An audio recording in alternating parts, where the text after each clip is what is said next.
हजरत अबू जर गिफारी रजी अल्लाह मशहूर सहाबी हैं जो बाद में बड़े जाहिदों और बड़े उल्मा में से हुए। हजरत अली कर्रमल्लाहु वजहू का इरशाद है कि अबू जर रजी अल्लाह ऐसे इल्म को हासिल किए हुए हैं जिससे लोग आजिज हैं, मगर उन्होंने इसको महफूज कर रखा है। जब उनको हुजूर अक़दस सल्लल्लाहु अलैहि वसल्लम की नबूवत की पहली खबर पहुंची तो उन्होंने अपने भाई को हालात की तहकीक के वास्ते मक्का भेजा कि जो शख्स यह दावा करता है कि मेरे पास वही आती है और आसमान की खबरें आती हैं, उनके हालात मालूम करें और उसके कलाम को गौर से सुने। वह मक्का मुकर्रमा आए और हालात मालूम करने के बाद अपने भाई से जाकर कहा कि मैंने उनको अच्छी आदतों और उम्दा अखलाक का हुक्म करते देखा और एक ऐसा कलाम सुना जो न शेर है न काहिनों का कलाम है। अबू जर रजी अल्लाह की इस मुजमल बात से तशफ़ी न हुई तो खुद सामान्य सफ़र किया और मक्का पहुंचे और सीधे मस्जिद हराम में गए। हुजूर सल्लल्लाहु अलैहि वसल्लम को पहचानते नहीं थे और किसी से पूछना मसलहत के खिलाफ समझा।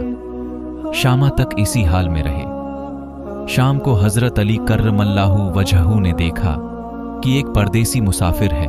मुसाफिरों की, गरीबों की, परदेसियों की खबरगिरी, उनकी ज़रूरतों का पूरा करना इन हजरात की घुट्टी में पड़ा हुआ था, इसलिए उनको अपने घर ले आए, मेज़बानी फरमाई। लेकिन इसके पूछने की ज़रूरत न समझी कि कौन हो, क्यों आए हो। मुसाफिर ने भी कुछ जाहिर न किया।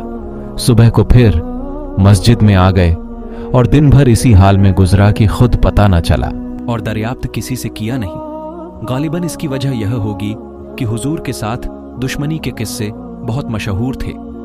आपको और आपके मिलने वालों को हर तरह की तकलीफें दी जाती थीं। उनको ख्याल हुआ हो कि सही हाल मालूम नहीं होगा और बदगुमानी की वजह से मुफ्त की तकलीफ अलहदा रही। दूसरे दिन शाम को भी हजरत अली रजी अल्लाह को ख्याल हुआ कि परदेसी मुसाफिर है, बज़ाहिर जिस गरज के लिए आया है वह पूरी नहीं हुई, इसलिए फिर अपने घर ले गए और रात को खिलाया सुलाया, मगर पूछने की उस रात को भी नौबत न आई। तीसरी रात को फिर यही सूरत हुई तो हजरत अली रजी अल्लाह ने दरियाफ्त किया कि तुम किस काम से आए हो, क्या गरज है। तो हजरत अबू जर रजी अल्लाह ने अव्वल उनको कसम और अहद व पैमान दिए इस बात के कि वह सही बताएं। इसके बाद अपनी गरज बताई।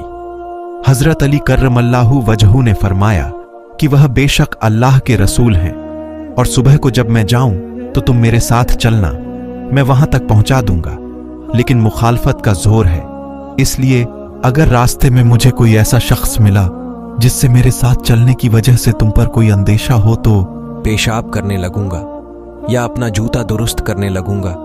तुम सीधे चले चलना, मेरे साथ ठहरना नहीं, जिसकी वहज से तुम्हारा मेरा साथ होना मालूम ना हो। चुनांचे सुबह को हजरत अली कर्रमल्लाहु वजहू के पीछे पीछे हुजूर सल्लल्लाहु की खिदमत में पहुंचे। वहां जाकर बातचीत हुई। उसी वक्त मुसलमान हो गए। हुजूर अक़दस सल्लल्लाहु अलैहि वसल्लम ने उनकी तकलीफ के ख्याल से फरमाया, अपने इस्लाम को अभी जाहिर न करना, चुपके से अपनी कौम में चले जाओ, जब हमारा गुलबा हो जाए उस वक्त चले आना। उन्होंने अर्ज किया, या रसूल अल्लाह, उस ज़ात की कसम जिसके कब्जे में मेरी जान है कि इस कलाम तौहीद को उन बेईमानों के बीच चिल्ला चिल्ला के पढ़ूंगा। चुनांचे उसी वक्त मस्जिद हराम में तशरीफ ले गए और बुलंद आवाज से अशहदु अल्ला इलाहा इल्लल्लाह व अशहदु अन्ना मुहम्मदर रसूलुल्लाह, मैं गवाही देता हूं कि एक अल्लाह के अलावा कोई माबूद नहीं और मैं गवाही देता हूं कि मोहम्मद अल्लाह के रसूल हैं। पढ़ा। फिर क्या था, चारों तरफ से लोग उठे और इस कदर मारा कि जख्मी कर दिया, मरने के करीब हो गए। हुजूर सल्लल्लाहु अलैहि वसल्लम के चाचा हजरत अब्बास, जो उस वक्त तक मुसलमान भी नहीं हुए थे, उनको ऊपर बचाने के लिए लेट गए और लोगों से कहा, क्या जुल्म करते हो, ये शख्स कबीला गढ़ीफार का है और यह कबीला मुल्क शाम के रास्ते में पड़ता है, तुम्हारी तिजारत वगैरह सब मुल्क शाम के साथ है, अगर यह मर गया तो शाम का आना जाना बंद हो जाएगा। इस पर उन सब लोगों को भी ख्याल हुआ कि मुल्क शाम से सारी जरूरतें पूरी होती हैं, वहां का रास्ता बंद हो जाना मुसीबत है, इसलिए उनको छोड़ दिया।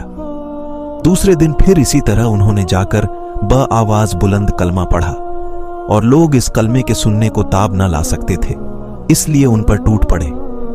दूसरे दिन भी हजरत अब्बास रजी अल्लाह ने इसी तरह उनको समझाकर हटाया कि तुम्हारी तिजारत का रास्ता बंद हो जाएगा।